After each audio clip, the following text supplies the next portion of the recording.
Why do we put so much emphasis in things that don't even matter? So every single day, we get up every morning and we deal with different challenges, different situations. We go to a job. Sometimes the job is frustrating. I've dealt with so much frustration on my own job. You can see clearly the direction that the company needs to go in, but yet you have people with greater amount of education and supposedly a greater amount of experience that still go in a totally different direction, and you can't figure it out, and it frustrates you. You go home and your wife squeezes the tube of toothpaste, or your husband squeezes the tube of toothpaste in the middle, and you get frustrated with that. There's so many different things that we get frustrated and we worry about, and none of that stuff really matters. The things that we concern ourselves with and the things that's going around that goes on around us, and even sometimes even the decisions, the difficult decisions that we have to make, really don't matter. So let's illustrate this for a quick second. There is someone who's worked extremely hard their entire life. They have done so much to build up this enormous amount of wealth, and they have passed on and left this inheritance. And you receive that inheritance in a year from today, and no one else can receive it. No one else can.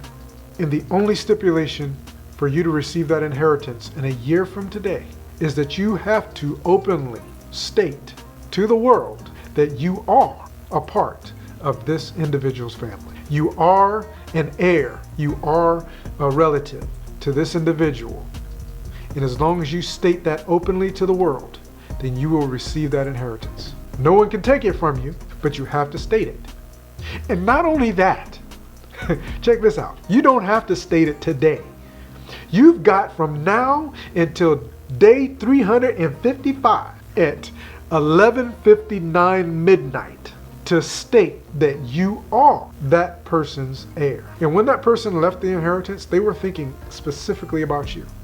So no one else can take it. So all you really have to do is make it from now until day 365. But not only that, but somehow this individual has found a way to ensure that you never have any issues with your health ever again. So at day 365, doesn't matter what happened before that. Doesn't matter how sick you got, doesn't matter what illnesses, whether they are terminal or not. If you make it at 365 and you claim that you are a part of this individual's family, you receive that inheritance, which includes health. You never have to worry about another ache and pain for the rest of your life. And on the way there, for the next 365 days, your needs are going to be provided for.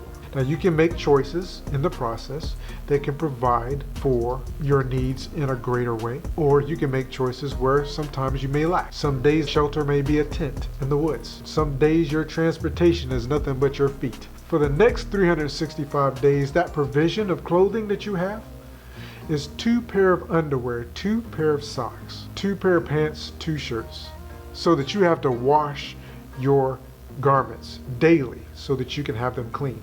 But yet you don't have any place to wash them other than a river that might be a mile away. And you've got to make it 365 days. There's some days that you're going to be hungry. Some days you're going to be full. People are going to possibly treat you like dirt for 365 days. Do you really think that any of that stuff matters?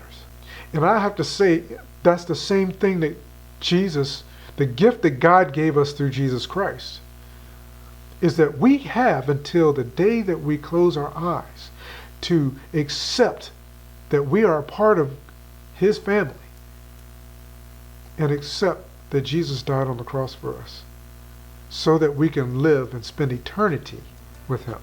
And you have until your last day. But you don't know when that last day is going to be. In my illustration, you know when the end of your 365 days was. But you don't know when that last day is going to be. And what do? You say, okay, I'm going to accept that I'm a part of this family. And you care so much about the individual that thought specifically of you enough to leave that for you, that you actually do things that you believe would be pleasing to them. And you don't worry so much about the little things in life that aren't going the way that you would like for them to. The only thing that truly matters is you giving your life to Christ. Building a relationship with Him. Allowing Him to show you you're so worthy for the inheritance that He has prepared just for you. And I'm beginning to see that a little bit more and a little bit greater for myself every single day. I hope that helped you in some way. If it did, please drop down in the comments. I'd love to hear from you. I'd love to continue the conversation. I truly appreciate you. I have so much love for you, and I look forward to talking to you again in the next video.